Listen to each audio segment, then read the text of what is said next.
పండు నువ్వే మాట్లాడాలి, ఎందుకంటే నేను ఫ్రైడ్ రైస్ చేశాను కదా. మేము చేయమన్నామని చెప్పేసి ఎగ్ ఫ్రైడ్ రైస్ చేసింది. చూసారా ఎంత బాగుందో చూడడానికి. తింటే ఎలా ఉంటుందో. బాగుందా లేదా చెప్పు పండు. సూపర్. నిజంగా మాటలు ఆడాలి. బాగుంది. అయితే బాగుంటే నేను వేసుకుంటాను అందులో. బాగుందన్నా. నిజంగా బాగుందా? నిజంగా బాగుందన్నా. అయితే ఇదిగో ఇంకొక ముద్ద తిను. చాలు. అరే ఇంకా ముద్ద తినమంటే తినట్లేదా? అంటే బాగలేదా? ఇంత కష్టపడి లైవ్ చేశాను. Mind blowing, fantastic. నువ్వు చెప్పినా చెప్పకపోయినా చాలా బాగుంది.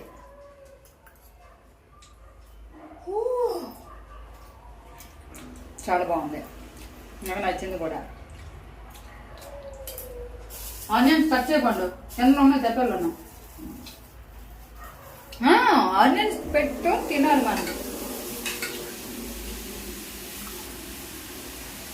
చాలా బాగుంది తెలుసా, చాలా అంటే చాలా బాగుంది.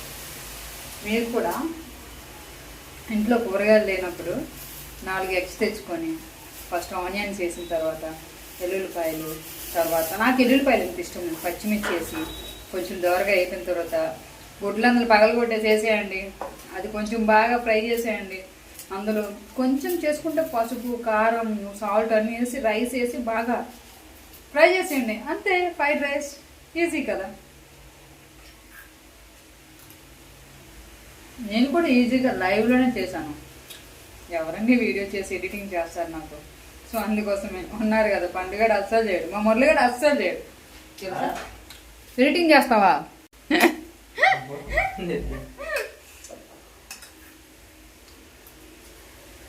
పండు కత్తి తొందరగా ఉల్లిపాయలు.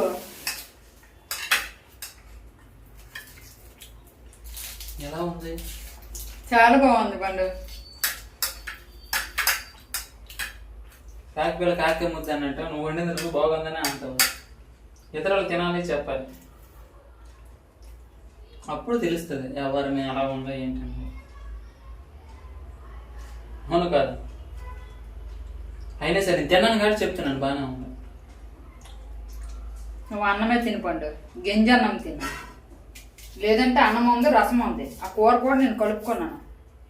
నువ్వు గింజన్నమే తిను. కష్టపడి ఉన్నాను, బాగాలేకపోయినా బాగుందని ఆడవాళ్ళ దగ్గర పొగడాలి. మన గరికపల్లి గారు ఏమంటారు? ఏముంది, ఒక మంచి కామెంట్, వావ్ చాలా బాగా ఉంటావు, వంట చేసావు ఈరోజు అని పలకరించుకోండు. అవును, కనీసం బాగుంది అంతగానే మరి. కానీ ఇది బాగుంది ఎవరైనా అంటున్నాను నేను.